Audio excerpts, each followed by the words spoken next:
સમાચારમાં આગળ વાત કરીશું વડોદરાથી। વડોદરાની વિશ્વવિખ્યાત એમએસ યુનિવર્સિટીમાં ફાયર સેફ્ટીને લઈ ગંભીર બેદરકારી સામે આવી છે। યુનિવર્સિટીના હેડ ઓફિસ, ફેકલ્ટી અને ઇન્સ્ટિટ્યૂટ મળી કુલ 150 જેટલા બિલ્ડિંગોમાં હજુ સુધી પૂરતી ફાયર સેફ્ટી વ્યવસ્થા ઊભી થઈ નથી। 2 વર્ષ પહેલા રાજ્ય સરકાર પાસે 27 કરોડ રૂપિયાની ગ્રાન્ટ માંગવામાં આવી હતી, પરંતુ આજ દિન સુધી ગ્રાન્ટ ન મળતા વિદ્યાર્થીઓના ડેવલપમેન્ટ ફંડમાંથી 2 થી 3 કરોડ રૂપિયાનો ખર્ચ કરવામાં આવ્યો છે। છતાં પણ કામગીરી અધૂરી અને જોખમી હોવાનું સામે આવી રહ્યું છે। ખાસ કરીને સાયન્સ ફેકલ્ટીમાં ફાયર સેફ્ટીના સાધનો કબાટમાં બંધ રાખવામાં આવતા વિદ્યાર્થીઓમાં ભારે રોષ અને ભયનો માહોલ સર્જાયો છે। વિદ્યાર્થી સંગઠનો સરકાર અને યુનિવર્સિટી પ્રશાસન સામે સવાલ ઉઠાવી રહ્યા છે કે જો કોઈ મોટી દુર્ઘટના સર્જાય તો તેની જવાબદારી કોની રહેશે। જેએમએસયુમાં ફાયર સેફ્ટીને લઈને ગંભીર બેદરકારી સામે આવી રહી છે, જે 27 કરોડની ગ્રાન્ટ પણ હજુ બાકી છે, જે વિદ્યાર્થીઓના ફંડથી જોખમી આ કામ થયેલું જોવા મળી રહ્યું છે। જે સાયન્સ ફેકલ્ટીમાં સાધનો કબાટમાં જોવા મળી રહ્યા છે, જે આ દુર્ઘટનાની જવાબદારી કોની રહેશે તે ગંભીર સવાલો ઉઠવા પામી રહ્યા છે। એમએસ યુનિવર્સિટી દ્વારા રાજ્ય સરકાર પાસેથી ફાયરના સાધનો ઇન્સ્ટોલ કરવા માટે ગ્રાન્ટ માંગવામાં આવી છે। કેટલી રૂપિયાની ગ્રાન્ટ આપણે માંગી છે અને 2 વર્ષથી માંગવામાં આવી છે પણ હજુ સુધી મળી નથી। મહારાજા સયાજીરાવ યુનિવર્સિટી ઓફ બરોડા એક હિસ્ટોરિક યુનિવર્સિટી છે અને તેની અંદર જૂના બિલ્ડિંગ્સ પણ ઘણા બધા છે અને સમયાંતરે નવા બિલ્ડિંગ્સનું પણ નિર્માણ થયું છે।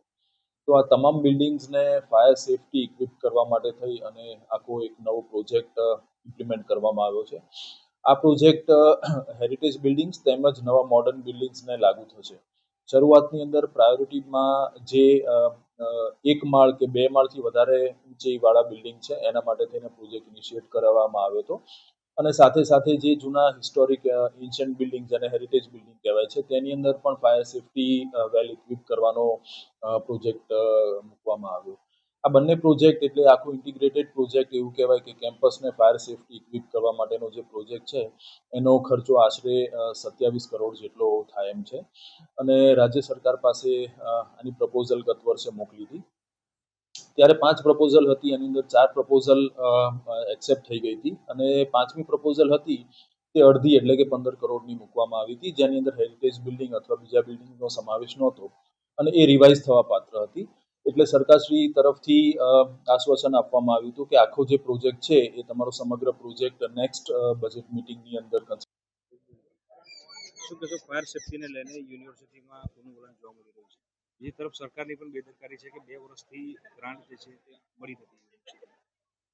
જી, આપણે હમણાં ફેકલ્ટી ઓફ સાયન્સમાં ઊભા છે, તો ફેકલ્ટી ઓફ સાયન્સની વાત કરીએ તો ફેકલ્ટીનો જે ખર્ચ ડિપાર્ટમેન્ટનો જે ખર્ચ ડેવલપમેન્ટ ખર્ચ છે તો એ ફેકલ્ટી ડેવલપમેન્ટ ખર્ચમાંથી ફેકલ્ટી પોતાની ફાયર સેફ્ટી કરી રહી છે। હજી સુધી ગ્રાન્ટ મળી નથી, તો ગ્રાન્ટ મળે તો સારું રહેશે, કારણ કે જે બીજા બધા ખર્ચા બાબતે જે ફેકલ્ટી કરી શકે તો સારું રહે। તમારી દ્રષ્ટિએ કેટલું અનિવાર્ય છે શૈક્ષણિક સંકુલમાં ફાયર સેફ્ટી હોવું અને બેદરકારી માનો છો કે આ રીતે ગાડીવાડી ચાલતી?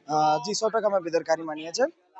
ફેકલ્ટીમાં ફાયર સેફ્ટી તો હોવું જ જોઈએ, કારણ કે ભૂતપૂર્વમાં બી આપણે સુરતમાં જે ઘટના જોઈ, બીજી બધી જગ્યાએ જે ઘટના જોઈ, શૈક્ષણિક સંસ્થામાં ફાયર સેફ્ટી તો હોવું જ જોઈએ। અને વિદ્યાર્થી પરિષદે હમણાં ટૂંક સમય પહેલા જ ફેકલ્ટી ઓફ સાયન્સમાં આવેદનપત્ર આપીને માંગ કરી હતી કે ફેકલ્ટી ઓફ સાયન્સમાં જે સીવી રમન બિલ્ડિંગ છે ત્યાં બી ફાયર સેફ્ટી નથી, ઇમરજન્સી એક્ઝિટ નથી, એટલે એની માંગ બી વિદ્યાર્થી પરિષદે કરી હતી ને એના પર બી કામ ચાલી રહ્યું છે હમણાં।